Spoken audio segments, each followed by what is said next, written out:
Lecture number 17 is about game performance, memory pooling, and CPU caching. Just as a quick poll here of the thousands of you in attendance, who has heard of caching before and what memory caching is? A little bit, a couple of people.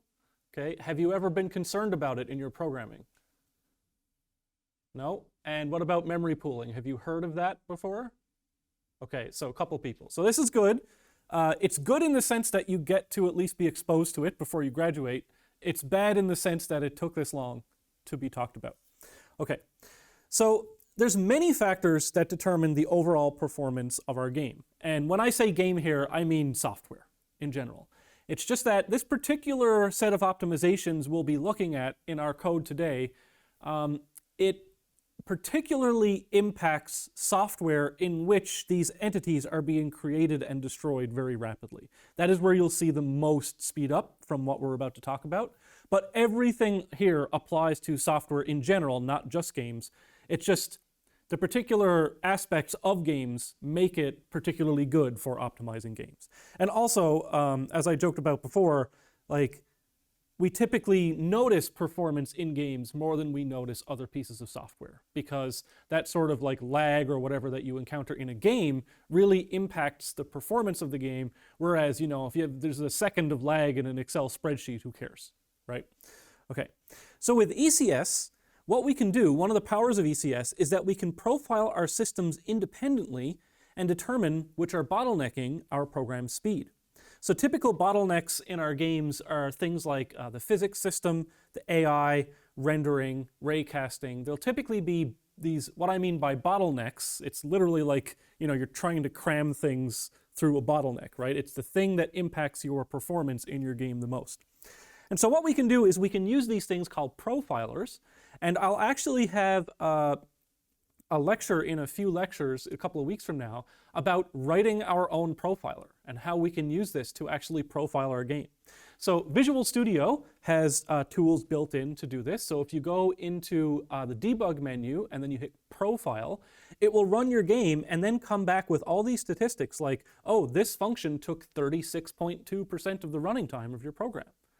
So it's very, very useful for trying to figure out which parts of your game are slowing it down, and then which parts you can spend time on to improve to get the most performance benefit per hour spent. There are other more intense profilers. I believe this is actually a GPU profiler, which digs down into each frame of the game. And what you can see here, unfortunately I can't zoom in PowerPoint very easily. So here you see this stretch right here in the middle is one frame of the game. And then you can see all of these different tasks that are being performed. They're all these nicely visualized boxes with labels and times and stuff on it. And you can see, oh, look, if this is running at 60 frames per second, then our calculation only takes 8 milliseconds. We might have 10 milliseconds left, you know, before we hit that 16 milliseconds. We will dive into profiling a lot deeper when we get to that lecture. I just sort of want to mention that it exists right now. And there's a bunch of different videos that are great about profiling if you really care about your performance of your games. Here I say more in the next lecture, but this year it's not the very next lecture. It's going to be a few lectures from now. It's not always obvious what is making your game slow down, especially if you have ironically taken a computer science degree in which these practical implementation performance hits are being hidden from you, or at least not taught to you. So it's easy to think that the only thing that affects performance are the algorithms and the math in your game, right? So we've all been taught about, okay, if I have some sorting algorithm that runs in n squared time, well, that's a lot worse than n log n time with quicksort or whatever. And yes, that sort of thing really does matter, right? And when you're doing all these algorithmic time complexity analysis courses and stuff, they'll say, you know, there's a constant. If there's a constant in front of your log n, or a constant in front of your n squared, we can just ignore the constant, right? In terms of performance analysis, in terms of big O time complexity. But what if that constant is 100? wouldn't you want your program to run 100 times faster? Wouldn't that actually make a difference in your life and your users and your players' lives, right? So let's dive down into that constant, because yes, obviously you want to use the lowest big O time complexity algorithm, but in practice what you're going to have to do is implement a couple of different things and then just test it and see what's faster, because there's a lot of things that can impact that performance. In practice, oftentimes the implementation of those algorithms can impact performance even more, right? So yes, you might look at an n-squared algorithm and a log n algorithm and say, okay, well, if I have like 1,000 things that I'm doing, if n is 1,000, then this is 1,000,000 and this is 10. So 1,000,000 versus 10, that's a big difference. And yes, it is, right? It'll take 1,000 times or 10,000 times longer to run this algorithm than this algorithm. But what if n is 10, right? Now you've got something like 5 versus 100, and the difference doesn't matter as much. And so what n you're actually using in practice impacts this sort of thing as well. So there's a bunch of different things we can do to optimize our programs. One is by using more efficient algorithms. This is what I just talked about. So this is where computer science really helps, because, you know, people who do maybe some software engineering boot camp just to get that internship at wherever, the thing they're probably not doing in their software engineering program is a lot of math and time complexity analysis and algorithm design and stuff. So this is where computer science, like an actual mathematical degree, really helps, is in the design and analysis of algorithms. But it's also kind of where computer science stops helping, right? Because the implementation details, the low-level stuff, is not often talked about in these programming courses. The next thing you can do, which is pretty obvious, is just to make the data structures as small as possible. Because if you use less memory, typically that is just, it's a lot better, right? You're using less memory on your user's machine, things will run a little bit faster. But as we'll see later, when we talk about cache coherency, the size of data structures can not only impact the amount of memory that's used, but actually the running time of the program, which is not super obvious why. Code reuse and modularity. If you do things properly, like for example, we have this really nice factory in our entity manager. So just imagine if we didn't have an entity manager and we were creating entities randomly all over the place, right? And then let's say we came up with some new method of optimizing the creation of entities. Then we would have to update our code in 1,000 different little places that we probably forgot about. But if we're modular and we do these things smartly, then we can just apply our optimizations in that one place where all this stuff happens. And then we know that it's updated everywhere and we're using the most efficient version wherever we try and create entities. Also, we want to minimize dynamic heap allocations. So the heap is quite slow in comparison to the stack. And we want to just make sure that while our program is running, we are dynamically allocating as little memory as possible. And technically, not as little memory as possible, but as few times as possible, right? Because it actually doesn't take much more time to allocate a megabyte of memory than it does a kilobyte of memory. It's just the call to do that allocation is the slow thing. So one thing we'll talk about at the end of this lecture is memory pooling and how that can help both the minimizing dynamic heap allocations and cache coherency, which is this last point, cache-friendly code. So this is data-oriented design and programming. I have a couple of links to good videos on this, but essentially, if we can fit more data in the cache of our CPU, then we don't have to call memory, like our RAM, as much, and the speed-ups of that are far more dramatic than you might think. So when we talk about minimizing data structure size, C++ gives us really fine control over the size of data structures that we can use for our games, right? So I can use an int or a float or a long or a short or an unsigned whatever. We can actually determine, like, how many bits do I want to represent this data in? So deciding on a size type for your data depends entirely on the context for your game, the functionality you want, the structure of the game, etc. And minimizing data structure size can help your game in several ways. So first and most obvious, just Well, if we reduce the size, we use less memory, and that's great for our users' systems. So, you know, we all know those Chrome memes where you're watching a YouTube video and you have Gmail open and it's like 40 gigs of RAM being used by Chrome, right? It would be nice if that didn't have to happen. I'm not saying Chrome is inefficient. I'm just saying, you know, using less memory is good. Also, if your data is smaller, then wherever you have to copy that data in your program, it will take less time to copy that data. So if data needs to be copied in your program, this can dramatically reduce the amount of time. Right? So if you're in a vector, and let's say you have a vector of size t, then that's 8 bytes each versus a vector of shorts, they're 2 bytes each. And now that vector has to resize and copy everything. Well, copying 4 times the data has a tangible amount of impact on the running of your program. This is really interesting, but I said earlier on with const correctness, always pass things by const reference. And then I sort of made this little aside where I said, unless it's a primitive data type or data type of size less than 8 bytes. Why? Well, here's an example from a search algorithm that I wrote many, many years ago where I was passing around integers all over the place, right? So X and Y values for locations on a grid, doing A* search, whatever. And do I have this example here? No, this is different. But what I was doing is I was passing into functions that took in an X and a Y, a const reference to an int X and a const reference to an int Y. And then my supervisor at the time looked at some of the code and said, why are you passing const references? I was like, because I was told to always pass const references. But then he made it very clear to me that, well, those ints are 4 bytes. The reference on a 64-bit machine is 8 bytes. So immediately you're passing more data in. Not only that, but you're passing a reference which now has to be dereferenced. So whenever you just have raw data that's less than 8 bytes or less than or equal to 8 bytes, just pass that data. Unless the reference is needed to modify that value, right? Because it's passed by value if you don't specifically do a reference. But if you just have a function that takes in an X and a Y, if it's a const reference to an int, I can't change that value anyway, so just pass in the ints, right?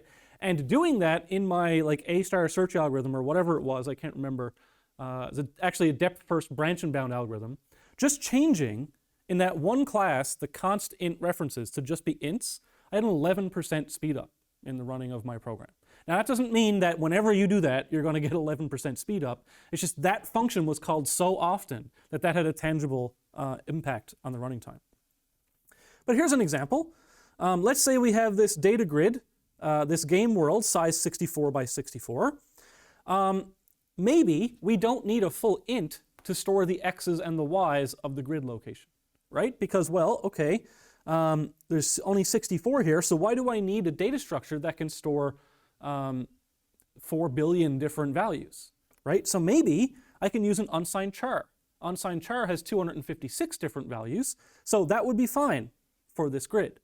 But beware preemptive optimization, right? So optimizing too quickly can lead to things like this. Like later on, your designer of the game decides to put in maps that are bigger than 256 by 256, and now you can't walk to the right side of the map because the indices are bigger than unsigned chars can store, right? Or you're walking to the right and then all of a sudden you teleport back because of overflow in the integer. So always leave yourself a bunch of wiggle room for stuff like that, but optimize once all the functionality is done. Don't prematurely optimize everything right away. And what I actually recommend is to be very explicit in programming languages like C++ about data types. So for example, let's say I did have, I was wanting to store X and Y locations in this grid. What I could do is define my own data type called a grid position. And I can define that grid position to be an int or a float or an unsigned char or whatever I want. But everywhere in my code now that I'm referencing a grid position, I'm actually using the grid position type. And then if I want to change it from an int to an unsigned char at any time, all I need to do is change that definition. and I don't need to go through my code in the 1,000 different places where I was referencing grid positions and change all of those.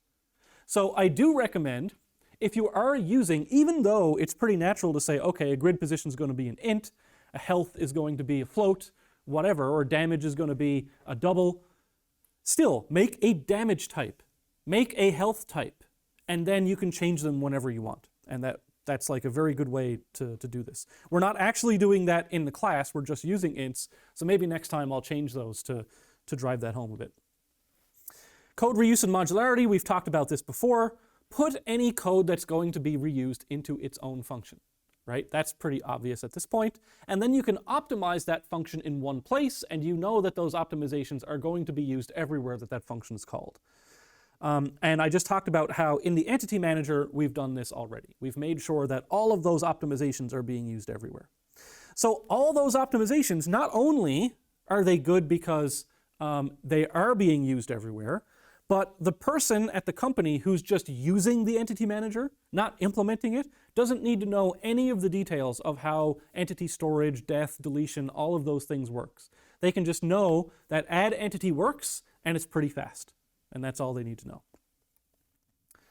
know. Minimize dynamic allocations. Dynamic heap allocations are very expensive.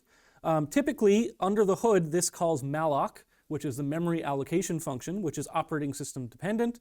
And what this does is this function has to be completely arbitrarily usable in any use case. It has to be able to allocate a gig of RAM, or a kilobyte of RAM, or an entity, or a vector, or whatever. Right? It has to be able to be used for anything. Therefore, it's very generalized and not specialized to the things that you want to be allocating in your program. So it tries to find a contiguous block of memory of a given size. And given the complexities of the memory layout in the system, this is much, much faster than just instantly put something on the stack above this memory address, which is always like this constant running time. Here is the logic flow of malloc. This is it right here. So it's not as simple as you may think. This is free. This is the opposite of allocating. It's freeing the memory. Even freeing the memory is crazy expensive. And not only that, but things like standard vector, what they'll often do is reallocate memory. So it's a little bit of an optimization of instead of freeing data and then recalling malloc, realloc has some optimizations in it that lets it say, okay, maybe the space after this is still unused, so instead of having to copy everything, I can just grow this vector or whatever. But just imagine that this is being called every single time any of these entities are, this is like, I think it's something like 12,000 entities being created every second. And it's full 1,000 frames per second or whatever, like very, very fast if you want to do this using memory pooling and cache coherency. But just the way we're currently doing this in the assignment with every entity being a shared pointer, which is not cache friendly, etc., every single bullet that is spawned has to call malloc, which is this huge involved logical process. And so if we could do this without having to use malloc, you can see why this is going to be so much faster. Okay. So memory pooling. What is memory pooling? Heap memory is slow to allocate. But stack memory, although it's much faster, it's very, very limited. We may only have a couple of megabytes of stack memory, whereas we're going to need a lot more of that in our program. So the idea of a memory pool is to allocate a big chunk of heap memory at the start of the program and then only use that space that we allocated at the beginning, right? So we're never going to be reallocating any memory. We're going to decide, okay, I know that I'm never going to have more than 100,000 entities on the screen, so I will pre-allocate space for 100,000 entities, and then every time I create or destroy an entity, it will be done within that space. No more calling malloc free, whatever. So this eliminates allocations during runtime past that first actual allocation of the space. Now just keep in mind that this is how it happens ideally, but sometimes you may also want to be able to say, okay, I'm pretty sure there'll never be more than 100,000 entities. But just in case there are, we do have this backup function that could resize the memory pool if possible. It doesn't mean that every time we do memory pooling, we are never changing the size of the memory pool. We're just saying that we want that to happen as little as possible. And ideally, only on the startup loading screen are we allocating that memory. However, this adds complexity to our program because instead of just calling, hey, give me a new bullet now, or give me a new shared pointer, we have to actually manage that memory pool and know where to create these objects and stuff. But if you've been paying attention, the cool thing is, if we are good modular programmers, then the people who implement the memory pool just have this public-facing API, and then any optimizations they do are all done within there, and anyone using the memory pool doesn't need to know how it works.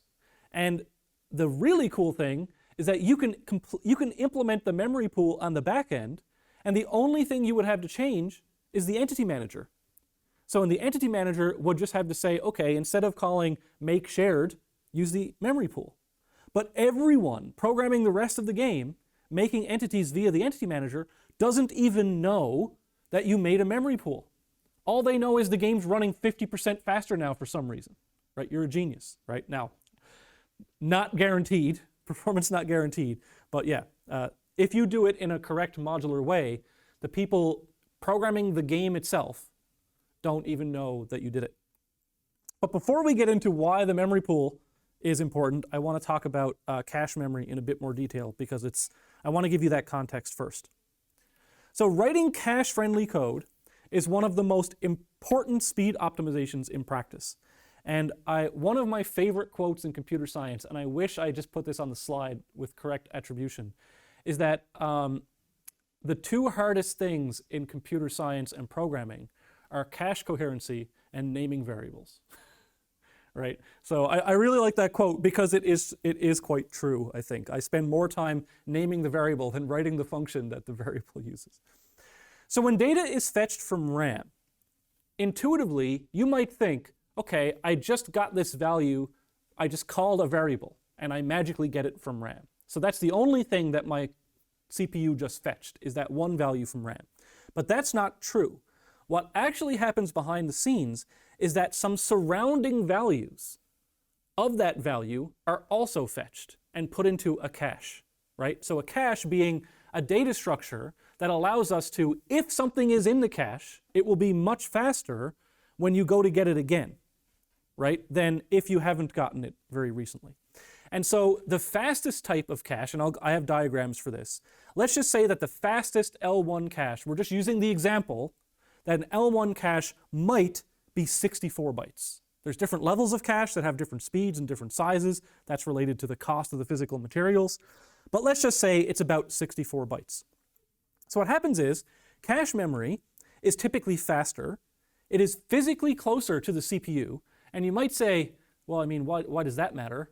Well, it turns out that when you're doing operations and moving values around at 90% of the speed of light, the distance that it travels actually matters now, right? So if you have to move 3 inches to a different part of the motherboard, that's actually a tangible effect on the speed at which you can get data. But it's much smaller than the RAM chips that you would actually install in your motherboard, or the main RAM. Organizing frequently used data contiguously allows the cache to fetch more data on every lookup. So contiguously means that the memory addresses of the data that you store are in order. So physically, if you could look at the contents of the RAM, it would be like my 10 array variables are literally stored right next to each other in that RAM, in whatever electrical system that is used to store that thing. And so this means that, let's say we have an integer. How many bytes is an integer typically?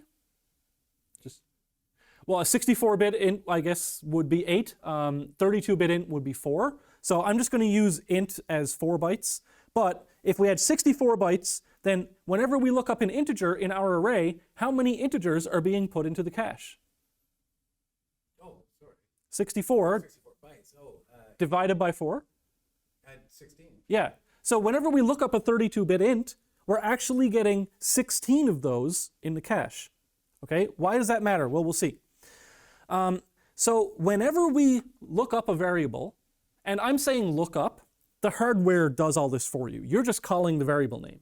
And so if you call a variable that's on the heap or the stack, doesn't matter, it's still in RAM somewhere, right? So either of those two things can be cached.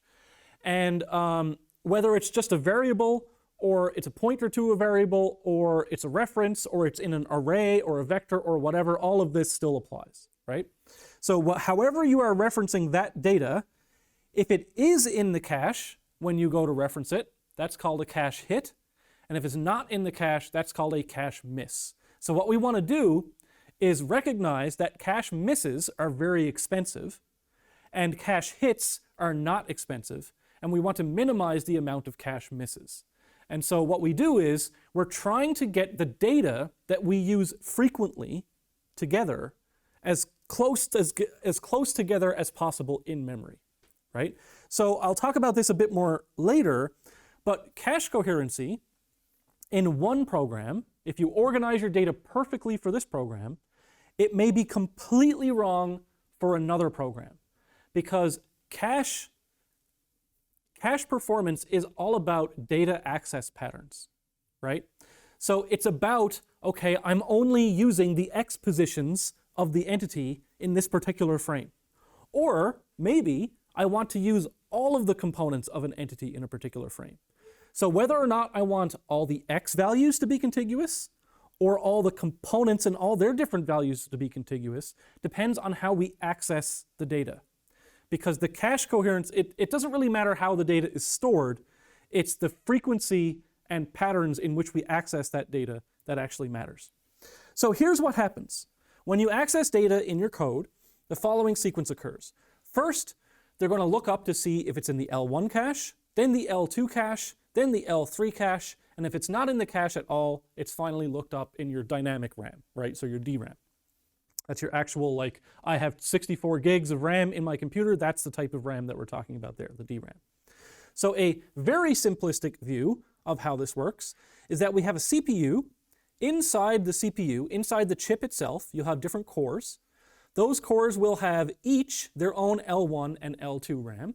And this is a fairly modern architecture, like the last 20 or 30 years, I'm talking modern, right? Back in the day when CPUs were one core or even two cores, sometimes the L1 and the L2 cache would be shared among all the cores, but now they each have their own L1 and L2 RAM. And then we have an L3 cache, which is shared among all the cores of the same CPU. And then outside of the CPU, we have our main memory, right?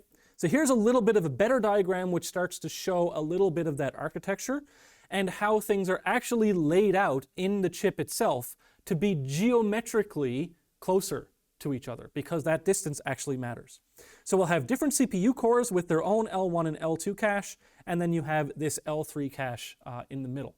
And so how you actually physically lay these things out on your chip matters a lot. Here's a picture of an actual chip. I forgot which chip it is, so I can't remember. Maybe it's an Intel, maybe it's a Mac. I don't know. But here are the different cores of this CPU. And here, inside each core, this is the actual L1 cache. It's the physically closest thing to the core of the CPU. Then there's the L2 cache, same for this one. And then there's the shared L3 cache down here, right? So this is actually related to the computer architecture, how far the electrons have to flow. There are timing issues involved with all this. This is not a computer engineering course, don't worry, we're not going to get into those details. But I want you to see how this actually physically manifests itself, because chip fabricators want to spend as little money as possible, right? And so the fact that this architecture matters means that they're willing to, the fact that they're willing to spend money and organize things like this means that it actually does matter, right? So if we talk about different latencies with respect to different parts of our CPU, we can have tables like this. I'm going to go to this one because I think this one is just a little bit bigger to see here. So in your CPU, if you've ever done any assembly or low-level machine programming, you'll know what a register is. Registers are the things that actually do the math in the CPU. So you have to move data from RAM or from the cache into a register. So you have register A, register B, a bunch of different named registers, and only after they're in the register can they actually be added together, right? So it's not like we're just taking data from here and magically it gets inserted to this other part of the array. They have to go into the registers. So L1 cache now again, I'm not sure exactly what year this diagram was made or how recent it is, but it was accurate at some point, right? And so the thing I'm trying to tell you is the comparison rather than the actual numbers themselves. But look here, the L1 cache, okay, so this is a lot bigger, 64 kilobytes per core or whatever, is 1.1 nanoseconds. That is the lookup time if something is in the L1 cache, versus main memory, which is 63 nanoseconds. It's 60 times longer. That's crazy. 60 times. So now we're gone back to that constant in front of our algorithm. What if it's 60? Wouldn't we want our program or our algorithm to run in a second instead of a minute, or in a minute instead of an hour? Those things tangibly matter, and this is where we start to get into how much this stuff actually matters.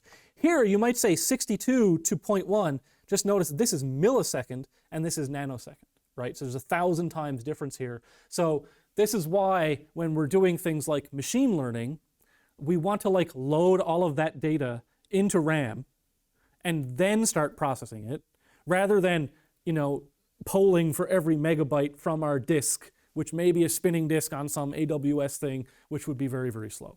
So this just shows you that, okay, at least at some point in history, main memory was 60 times slower than the L1 cache.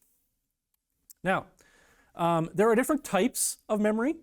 There's ROM, that's read-only memory, and there's a bunch of different types of ROMs. Typically what ROMs are used for are things like the BIOS, or embedded systems where you have some microcontroller in your dishwasher and the code will never change, so it's just, instead of having a hard drive, they just have a little ROM chip. This is called non-volatile, meaning that when there is no power supplied to it, it keeps its contents, right? Like that stuff still stays after the power is turned out. Over here, when we're talking about RAM, this is random access memory. This is memory that's mapped by an address. So random access means I can access any of these memory addresses at my own will, right? So there's SRAM, static RAM, and DRAM, dynamic RAM, and these are called volatile memory. You know, you turn off your computer, after a certain amount of time, all of the data stored in that RAM and in the CPU cache, that will all disappear. It won't be there when you start up your computer again. Why does this matter? Well, it doesn't matter a lot, the actual technical differences between DRAM and SRAM, but we're here to learn, and I think it's pretty cool. So DRAM is dynamic random access memory. It's used in the main system memory, and this is what we're talking about typically when we talk about the amount of RAM in a computer. It stores data in capacitors, which require periodic refreshing. And so capacitors are these things where you apply some typically lower voltage to them, and then voltage builds up and builds up to their specific capacity, at which point they can discharge that capacity. A typical, like my favorite use case, which people may not even be aware of anymore, is like old style camera flashes, right? So the flash in your camera, I don't know if you've ever heard an old camera, you take a picture, it goes, that's the capacitor discharging. That's the electricity making noise. That's because your two little AA batteries don't have enough instantaneous output power to power the flash. It's got to be built up in a capacitor first. So that's what a capacitor is. DRAM is very, very low cost per byte in comparison to static RAM. So it's very cheap to make, but it's slower than SRAM. So this is just the trade-off, right? We have DRAM that's used in our actual main memory, which we can have a lot of, but it's slow. SRAM, static memory, it's used in the cache memory. Guess what? It's really expensive, but it's fast, right? That's just the way the world works. Instead of using capacitors, it stores data in flip-flops, and these don't need constantly charging and refreshing like the capacitors do. And again, I'm hand-waving really high level over these things. There's like all sorts of quantum effects now and stuff that goes on in these. It's crazy what happens in modern computers. Higher cost per byte, faster than DRAM, but we have a little bit of both, right? And so modern computer architecture is actually really fascinating in this balance. It's always a balance. And so we use a little bit of SRAM to get big speed ups, but we can only take advantage of that if we architect the data in our program correctly. Otherwise, there's nothing ever in this SRAM that we paid all this money for. Everything just comes from DRAM, and it's really, really slow. Here's an example of how slow. We're going to talk here in terms of compute cycles. A compute cycle, if you think of modern processor, you're going between 3 and 5 gigahertz, which means billion cycles per second. So cache misses are very expensive. These aren't exact, but they're pretty decent. A cache miss is 200 compute cycles, CPU cycles. A multiplication is 3 cycles. So just think about this. If you have one cache miss, well, you could have done 60-something multiplications in the amount of time that it took you to look up the data that you wanted to multiply. So if all you're thinking about is, okay, yeah, I had 11 adds and multiplies in my bounds checking, and I brought that down to 9. Cool. But you could still do 12 of those function calls in the amount of time it took to just get the data. And this is the thing that you're not told until right now, is how slow cache misses are. Let's look at an example. Here we have an array. It's a dynamically allocated integer array. And so it's 1024 by 1024. So this is about 1,000,000 times 64. So it's 64 4-byte ints. So it's about 256 megabytes. The reason it's that big is so that it will actually take some amount of measurable time for the computer to do this operation, right? If this was just 10,000, it would be so fast that you wouldn't be able to measure its effects. Loop number 1. We go through absolutely every element in the array. So I equals 0 to the length I++, and we multiply the value of that array, whatever it is, by 3. So the end result of this is we've just taken the whole array and multiplied it by 3. In the second loop, we do the same thing, except we only do every 16th value, right? So this loop versus this loop. This is not a trick question. Which loop, just hold up an amount of fingers, 1 or 2, which loop is doing more work?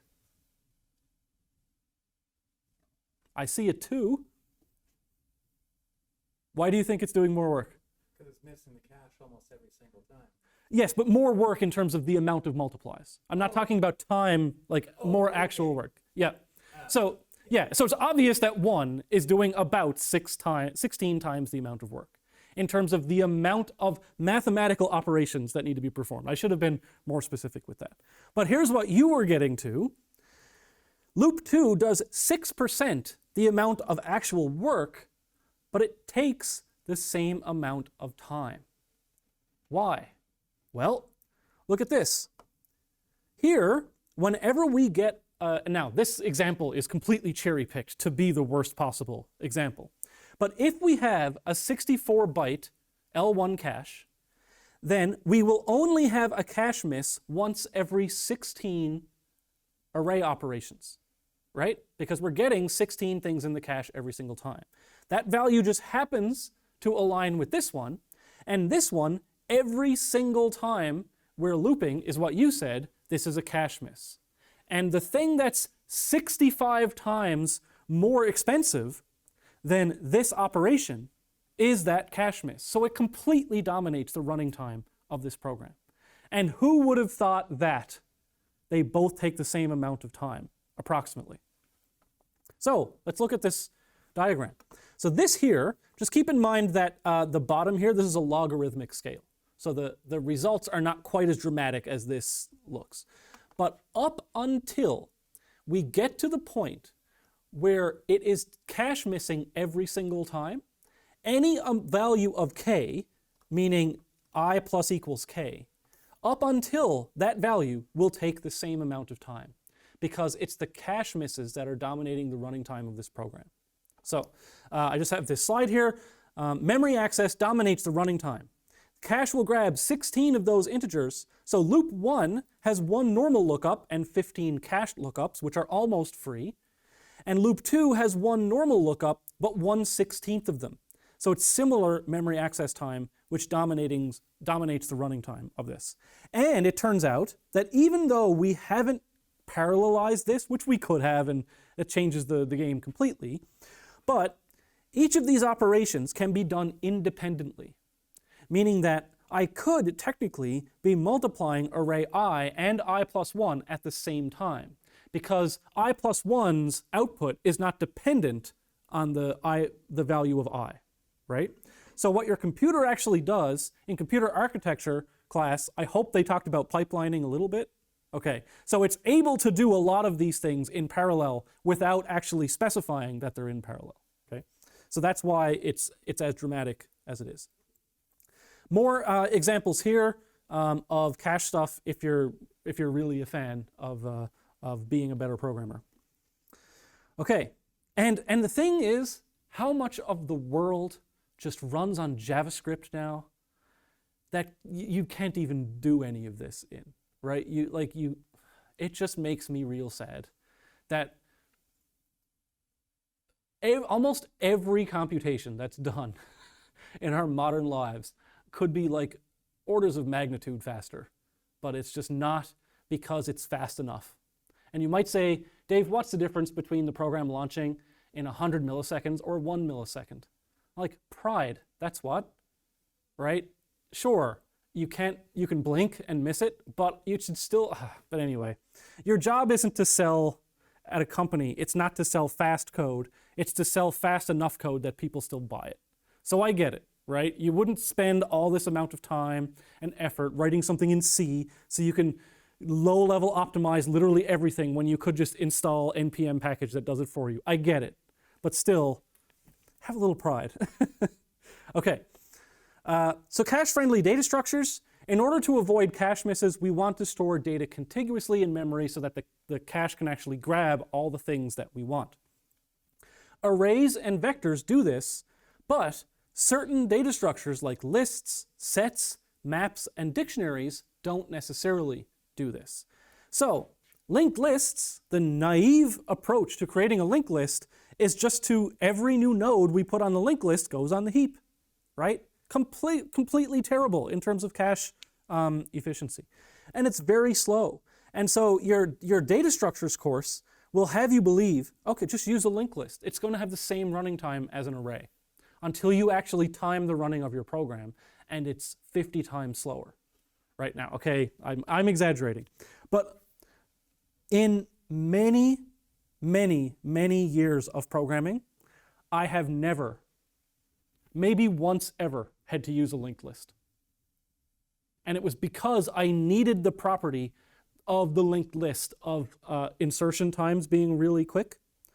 But whereas computer science in the big O notation would say it's identical to an array, for the love of God, use an array, unless you absolutely have to use a set or a linked list or some other data structure. Use a contiguously allocated data structure when you can. Now that being said, I'm here talking bad about linked lists. There are implementations of linked lists in which the nodes could be contiguously stored in an array to make it more cache friendly. But in general, it's not. So use a vector if you have to resize it. Use an array if you know the size of the data structure at compile time and you'll never need to resize it. A vector note, vector is dynamically sized array. When it's filled, it will create a new, larger temporary array and copy everything over.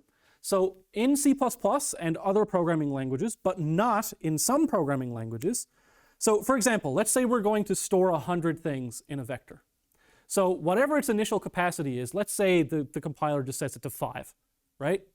So what that means is it will initially, when you call to insert the very first element, it'll create an array of size 5.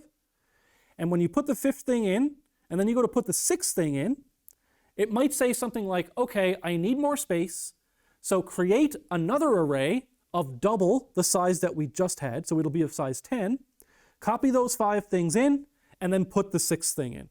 And now we have 4 more spaces. Okay, now we run out at 10, so we'll double it to 20. Now we run out at 20, it'll double it to 40.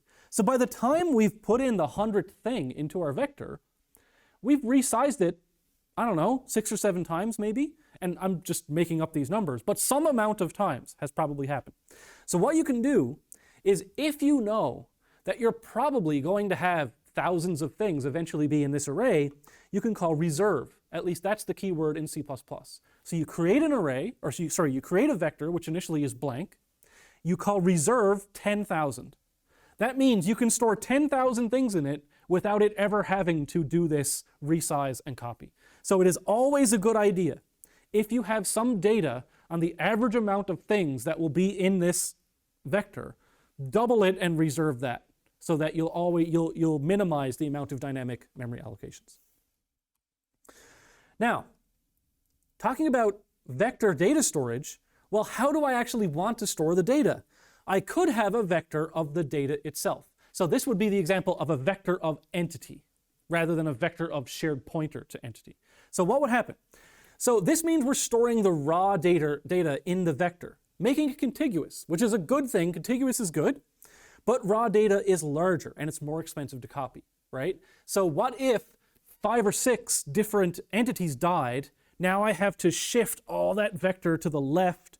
And so this is a thing that you just have to time. You'd have to say, okay, like benchmark the performance of this vector if I'm storing pointers or raw data. So this is the next thing. Storing pointers usually means the data is not contiguous, but pointers are easier to copy, right? So if I know, again, it's all about data access patterns. If I know that I'm constantly going to be adding and removing things to and from this vector, then it's probably not the case that I would want to store the raw data in the vector. I would want to store pointers in the vector. And if you're using shared pointer, everything is going to cache miss. And so in our version of the assignment, or the project, we're just cache missing on everything all the time. Why? Because it's still fast enough for the simple games that we're making. But this is that point at which you'd be like, okay, now I want to like release this game on Steam. Maybe I should change the backend so we're not always cache missing everything. So right now, Entity Manager has a vector of pointers, which means there's cache missing going on. Every single time you get a new entity, it is absolutely a cache miss. Yeah. So here's what would be ideal, right? So here's what's going on. The contiguous data would allow us, let's say this data up here are entities. So this is the size of the cache, this might be the size of an entity. So if we did have entities stored contiguously, then every time we look one up, in this case, we would actually get 2. That's good. We would half the amount of cache misses, which would speed up our program, hopefully a noticeable amount. But here's what happens if we store pointers to the data. Pointers are about 8 bytes each, so if our cache was of size 32, we would be getting 4 of the pointers in each cache lookup, but that's the pointers, not the data. So yes, the pointers may be contiguous in memory, but not the data they actually point to. So that doesn't matter, right? So if it's the data that we eventually want to access at the end of the line that matters when it comes to caching. Caching the pointers itself are pretty negligible, right? Because if there's, well, I guess it does add a cache miss, so it's still pretty bad. So if we have to use pointers, we would want those pointers to be contiguous if possible. But here's where it gets really cool and where this secondary, arguably more useful than anything we've seen so far, part about ECS comes in, which is that ECS can be very useful for caching. So entities are just containers for components, essentially, right? So an entity will have some number of components. Now it also has those other things like the tag and the alive boolean and the ID. I'm just going to ignore that for now because we can just consider those to be more entities. It doesn't really matter, right? Entities currently contain all components in a standard tuple, which is usually contiguous. There are some weird cases where it's not, but usually that means they're contiguous. So that's good. Whenever we get an entity, if all of those components are small enough, they could all be in the cache. So if all the entity components fit within the cache, then the entire entity will be cached for use. So I could use component 1, then use component 2, use component 3, use component 4, and I won't have any cache misses except for the first entity lookup. So intuitively, this is a really, really good thing. But is this actually what we want? Is this our actual data access pattern when we are programming our games, at least for this course? Well, let's have a look. Here's what would happen in that case. So if entities are stored in a vector, they're contiguous. So the cache could possibly load multiple entities. So all their data would be contiguous.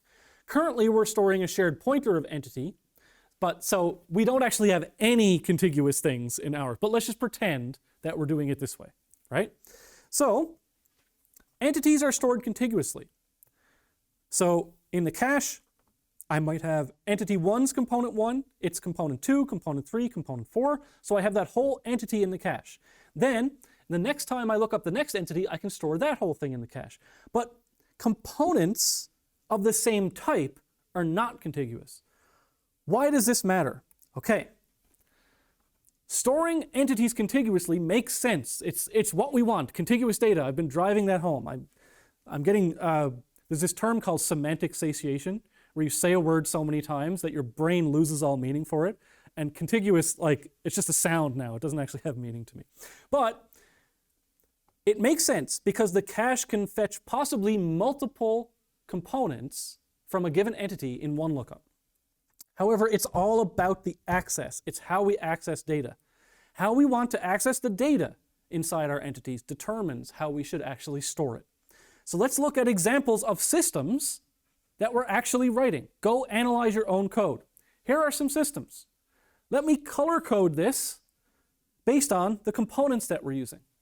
So this might be the movement system, a very simplified version of the movement system. But look, we're just adding the velocity to the position.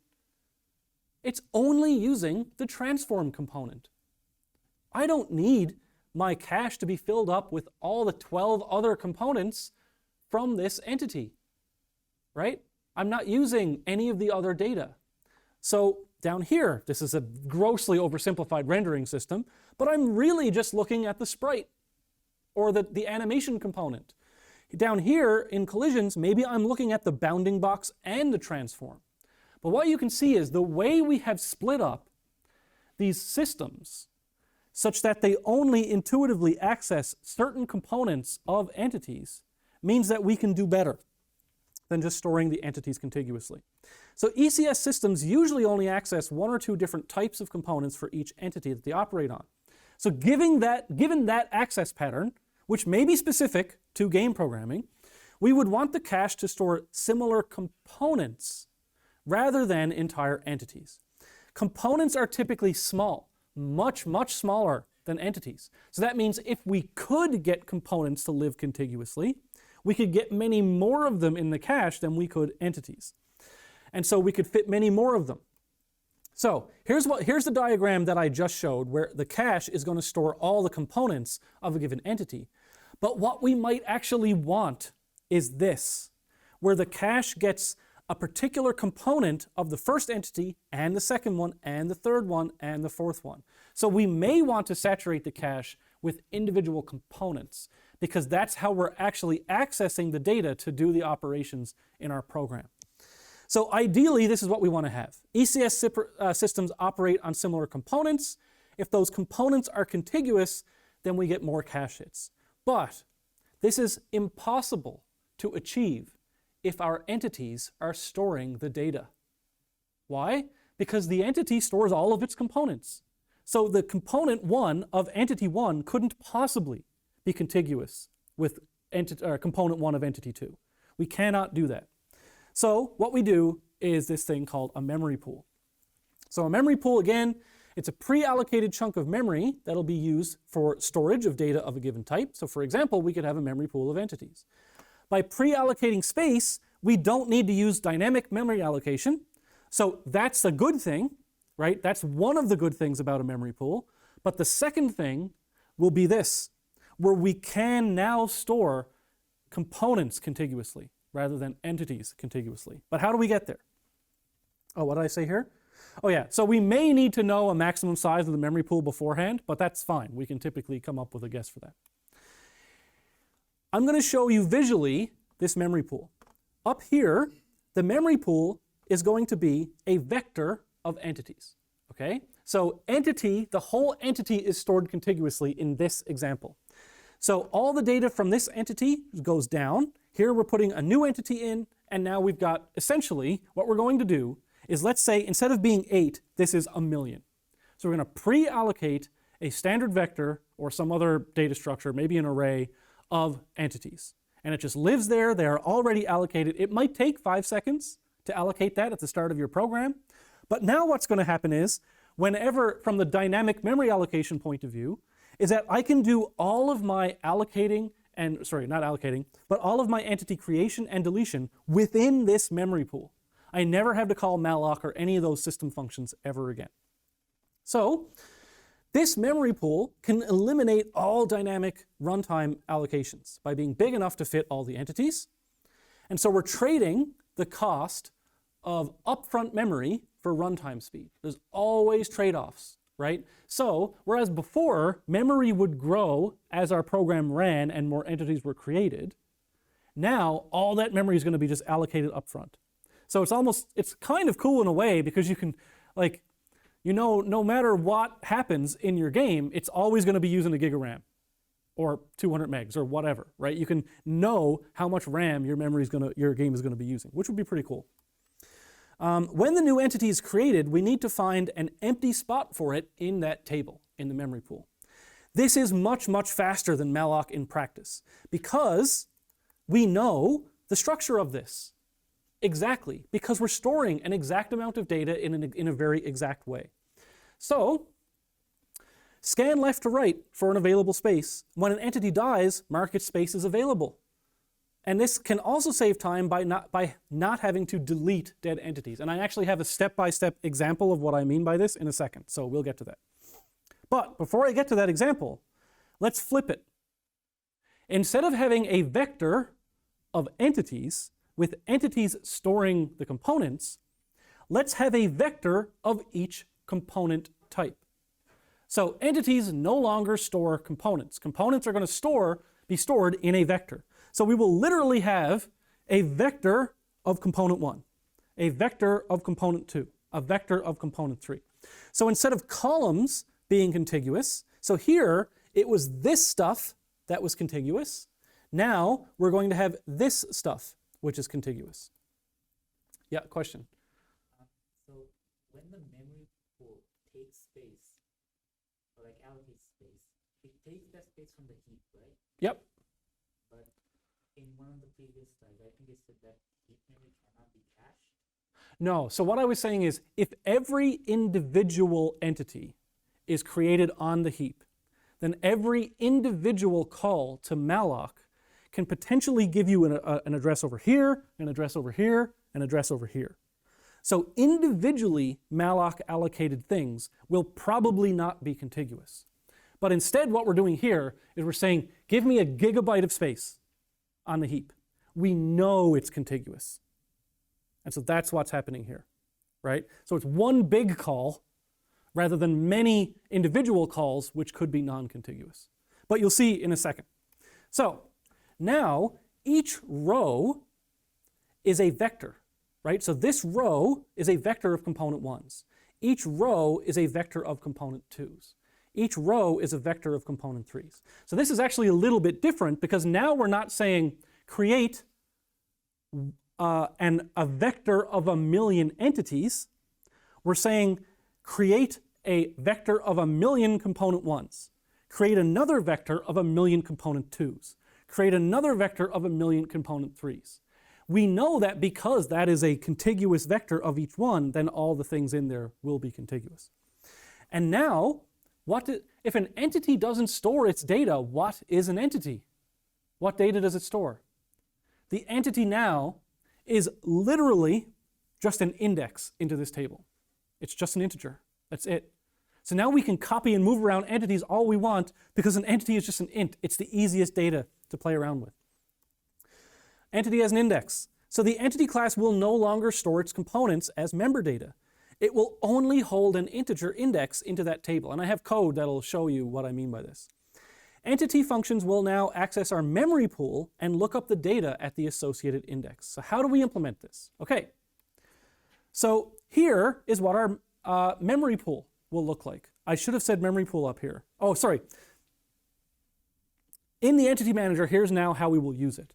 But in the entity memory pool, now what we have is a tuple of vectors of components, right? So in our entity, where it stored one of each component type, in the memory pool, now we're going to have a tuple of vectors of components. So each of these vectors will be contiguous, not with each other necessarily, but within that vector. Let's call that the entity component vector tuple, just to be as complicated as possible.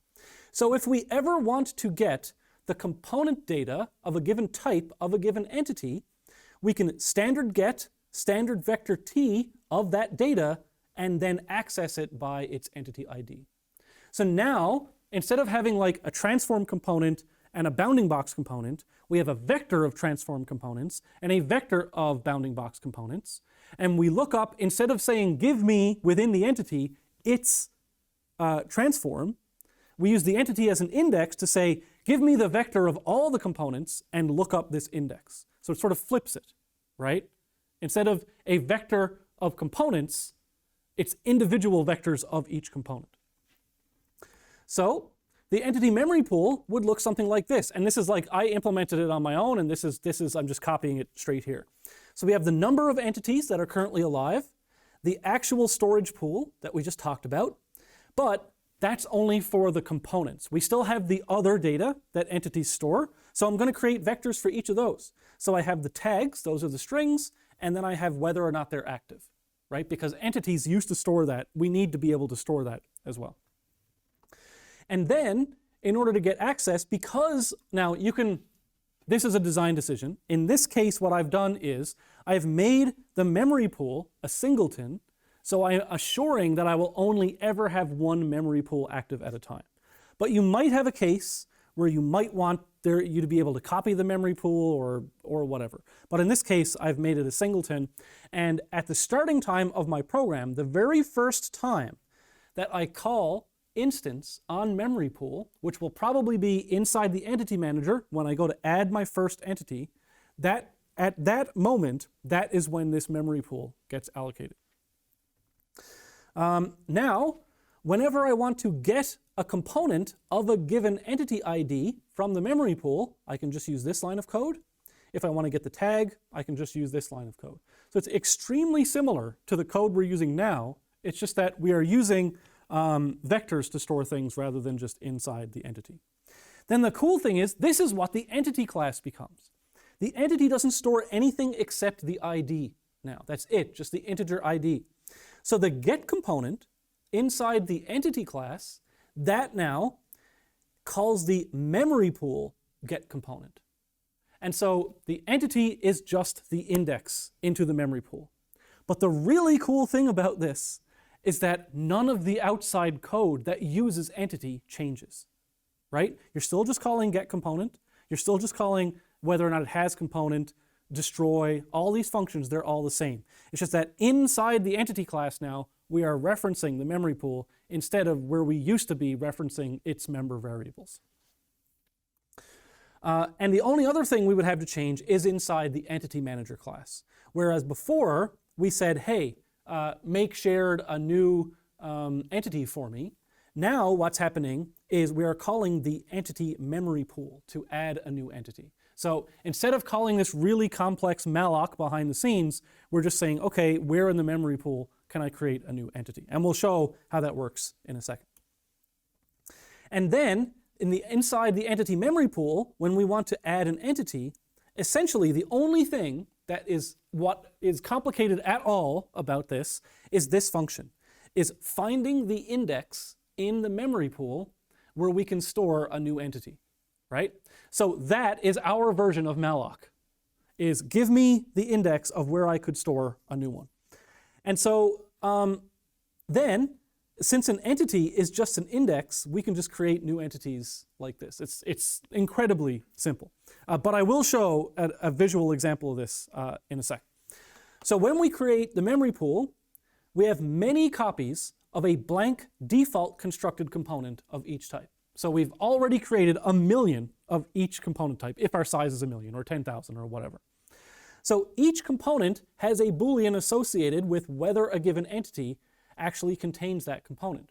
So whether that's called active or exists, what is it in our code right now? Is it exists or active? Or alive, exists, whatever it is, right? That is the variable that we will use to say whether or not this entry in the memory pool is usable. Because if it is active, then that data is important. I can't overwrite it. If it's not active, hey, I could store whatever I want here now, right? So here's what we'll have at the beginning.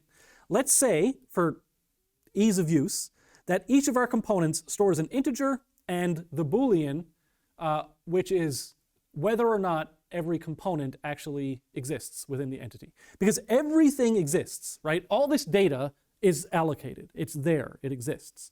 So each component, just like we have now, all of those things exist within the tuple. So components inherit from the base component class, which has that, have I actually created this component? Does this entity have this component?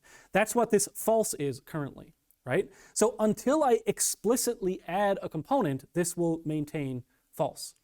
Down here, whether or not it's active, these will all be false at the beginning, but as we explicitly add entities that are alive in the game and being used, those will become true. Then we can have our tags and our IDs or whatever. Can anyone tell me why I don't have a column for ID anymore, or a row for ID? I have tag and I have active, but why don't I have ID? What's that? Well, it is, but it's also just the index that we're at in the vector, right? So I don't need to store that anymore. Okay, so when we want to put a new entity in the memory pool, we need to find a location for it within the pool. So that will just involve finding an F as fast as possible. Simplest way, scan from the beginning to the end and find an F. That's it. So let's say I call this line of code. So I start with this.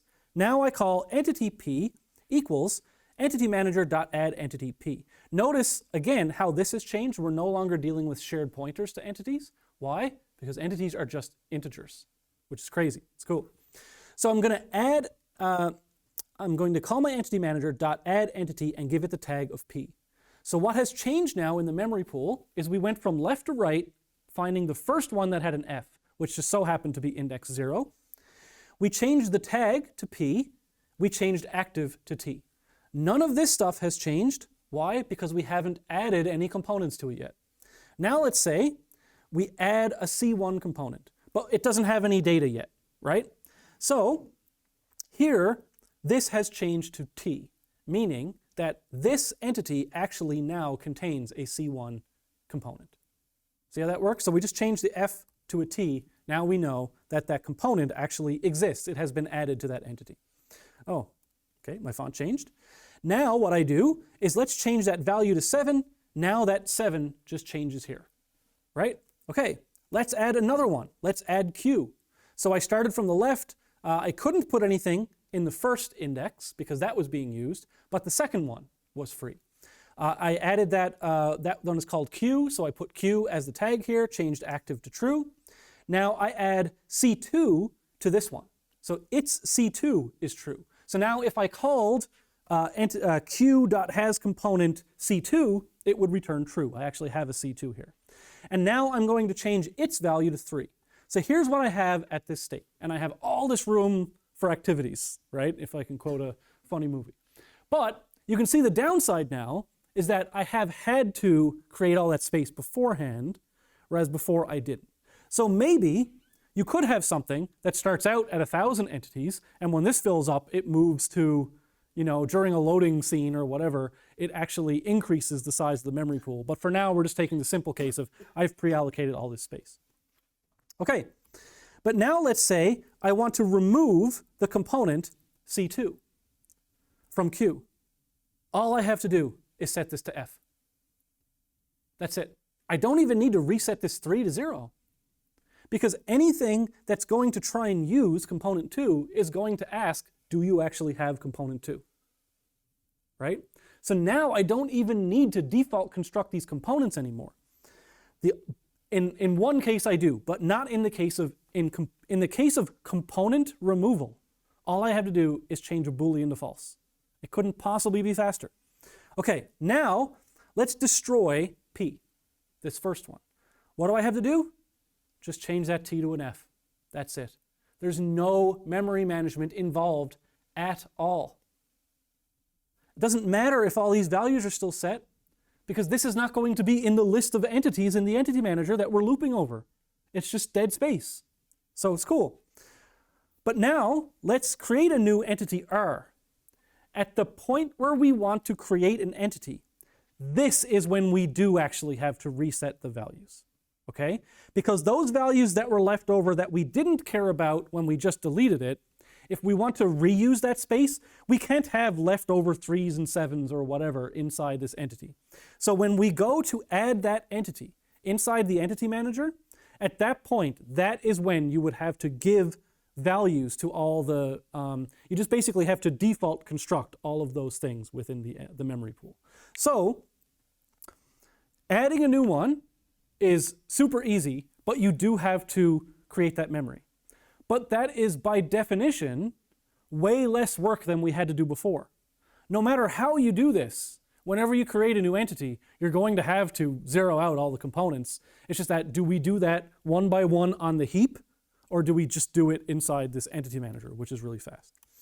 Now let's add a component to that one. We'll add C3 over here, and we just continue on and on. Now, one thing that you may ask is that, yes, but doesn't scanning from left to right every single time get, like, the more, if we have 1,000 entities, it's going to take 1,000 times as long to find that index where there's finally an F instead of a T, right?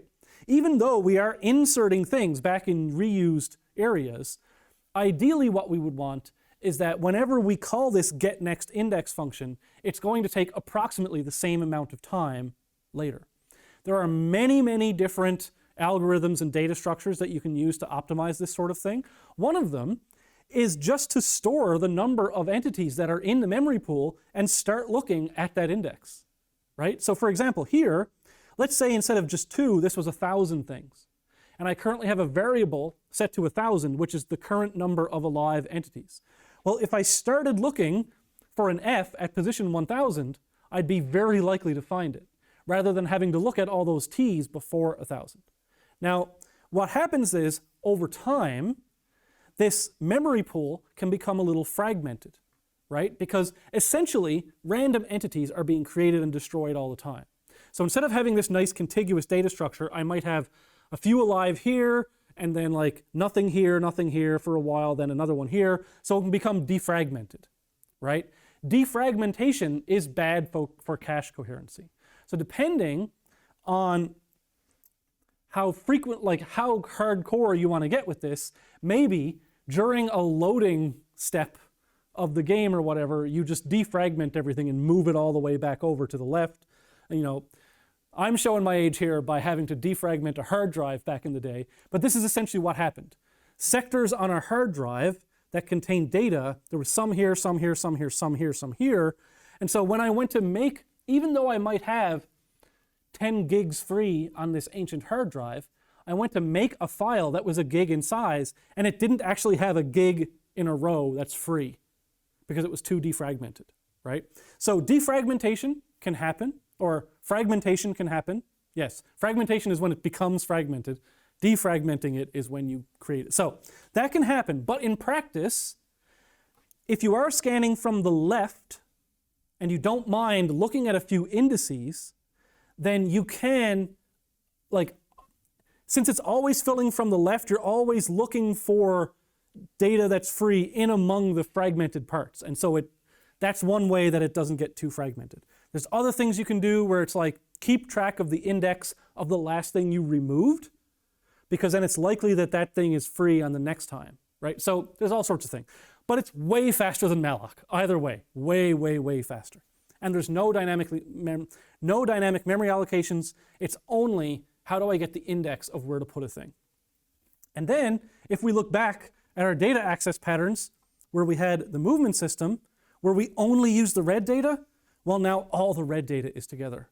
So if our transforms only contained velocity and position, maybe that's 8 bytes. So now we could get 8 of those in a cache hit, right? In a cache lookup. So now I'm only getting cache misses every 8th iteration instead of every iteration. But now, another thing happens where now you're like, okay, now the size of my components matters. So as before, our transform might store position, velocity, scale, all sorts of things. Now you might want to say, okay, maybe I should have size-based stuff in a different component based on the access patterns. So you look at how you're accessing the data and you architect the data to match those access patterns. And ideally, that results in a huge speed up overall if your data is more contiguous.